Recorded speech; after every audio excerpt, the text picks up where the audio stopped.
आप सभी का एक बार फिर से स्वागत है आपके अपने चैनल ज्ञान विजुअल स्टडी में।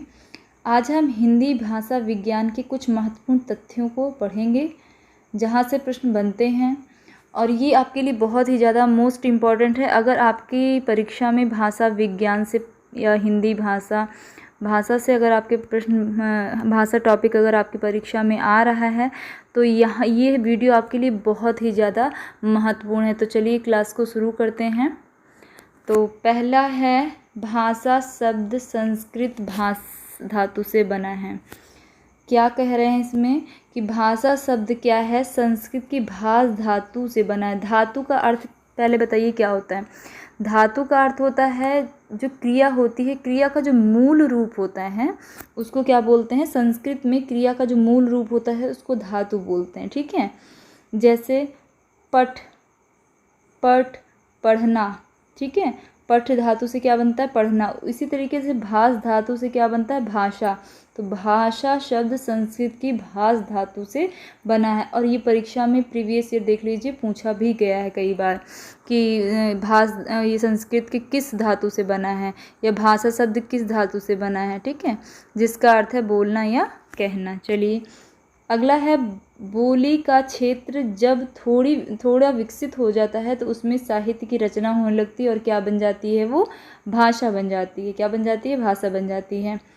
चलिए ये बात भी आपको समझ में आ गई। बोली का जब क्षेत्र विकसित जब छोटे क्षेत्र में बोली जाती है कोई भी भाषा तो वो क्या होती है, बोली कहलाती है। और जब उसका क्षेत्र बढ़ जाता है, और सबसे नोट करने वाली बात यह है कि साहित्य की रचना होने लगती है।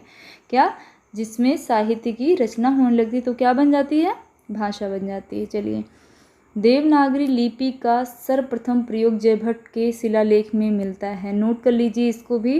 देवनागरी का सर्वप्रथम प्रयोग कहाँ मिलता है, जयभट्ट के शिलालेख में मिलता है। अगला है हमारा पॉइंट, जो तथ्य है वो ये है कि भारत के लिए हिंदी भाषा का नाम सबसे पहले राजा राममोहन राय ने सुझाया था।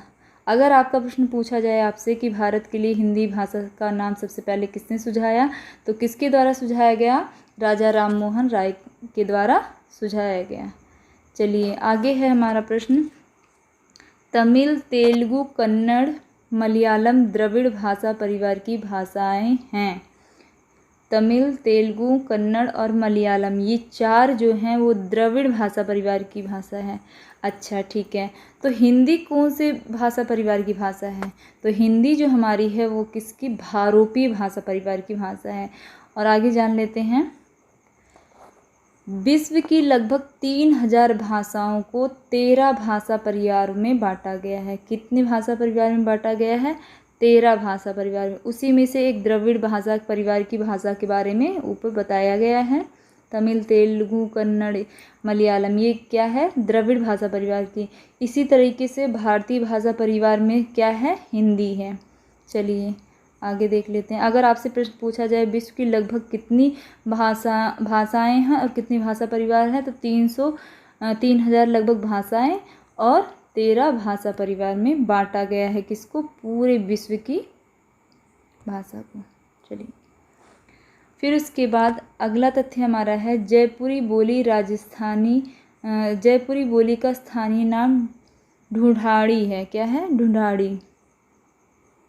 चलिए इसके बाद फिर है, खड़ी बोली को मानक हिंदी के रूप में स्वीकार किया गया, अर्थात मानक हिंदी का आधार खड़ी बोली है।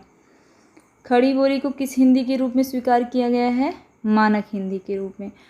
और मानक हिंदी का आधार क्या है, खड़ी बोली है। चलिए आगे फिर है, हिंदी की उत्पत्ति शौरसेनी अपभ्रंश से हुई है। ये आप सब जानते हैं, ठीक है। हिंदी की उत्पत्ति किससे हुई है, शौरसेनी अपभ्रंश से हुई है। भाषा की लघुत्तम सार्थक इकाई क्या है, शब्द है। भाषा की लघुत्तम सार्थक इकाई क्या है, शब्द है। भाषा की पूर्णतम इकाई अगर पूछा जाए क्या है, तो क्या है, वाक्य है। चलिए आगे देखते हैं, 14 सितंबर को हिंदी दिवस के रूप में मनाया जाता है। ये आप सभी जानते हैं, जानते नहीं तो जान लीजिए, और पूछा भी जाता है बार बार परीक्षा में। चलिए अनुच्छेद 343 1 में 343 में हिंदी को भारत की राजभाषा बताया गया है। ये भी नोट करने वाला पॉइंट है। किस में राजभाषा बताया गया है हिंदी को? भारत की राजभाषा किस अनुच्छेद में बताया गया है? तो अनुच्छेद 343 में बताया गया है। अगला है हमारा, पाली भारत की प्रथम देश भाषा है जिसे सबसे पुरानी प्राकृत भी कहते हैं। पाली को प्रथम प्राकृत भी कहते हैं, आपने पढ़ा होगा पिछली वीडियोस में।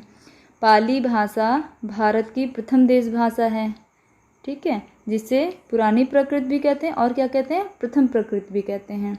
फिर उसके बाद अगला तथ्य है हमारा, राजभाषा आयोग का गठन 1955 में किया गया। ये सब पॉइंट बहुत ही ज़्यादा महत्वपूर्ण हैं और परीक्षाओं में पूछे जाते हैं, ठीक है।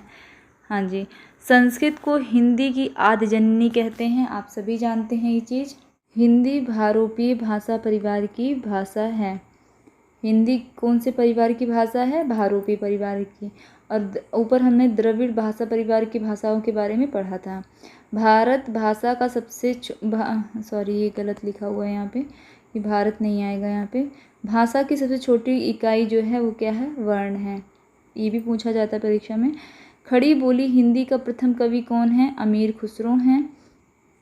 हिंदी संस्कृत भाषा की उत्तर अधिकारी भाषा है। क्या? हिंदी संस्कृत भाषा की कैसी भाषा है? उत्तराधिकारी भाषा है। अगला है हमारा हिंदी, ये जो है योगात्मक नहीं होगा, यहाँ आएगा वियोगात्मक।